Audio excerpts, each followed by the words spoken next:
হকের উপরে থাকতে হবে সবসময়। এটা বড় পরীক্ষা, অনেক পরীক্ষা আসে হকের উপরে থাকার ক্ষেত্রে।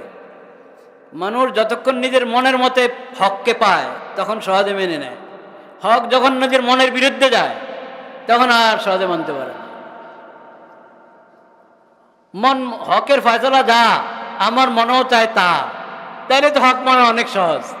তখন কি হক মানে না, না মানে এটার পরীক্ষা হয়? পরীক্ষা কখন হয়? পরীক্ষা হয় তখন যদি বলেন হকের দাবি একটা, আমার মনের দাবি আরেকটা। আমার মনে চায় অন্যটা, হকের দাবি যেটা আমার মনের চায় অন্যটা।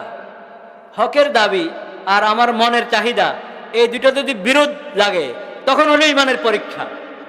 তখন ইমানের পরীক্ষা, তখন হককে আমি পছন্দ করি কিনা, হকের মহব্বত আমার মধ্যে আছে কিনা, হকের উপর আমি থাকতে চাই কিনা, তখন হলো পরীক্ষা।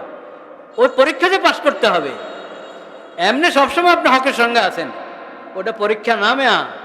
পরীক্ষা হলো যখন হক আপনার বিরুদ্ধে পড়বে, আপনার মনের বিরুদ্ধে যাবে যখন হকের ফয়সালা, তখন আপনি হকের ফয়সালা গ্রহণ করেন কিনা, ওটা হলো পরীক্ষা।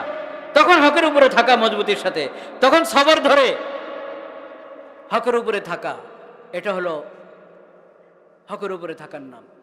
আল্লাহ তাআলা আমাদের সবাইকে তৌফিক নসিব করে।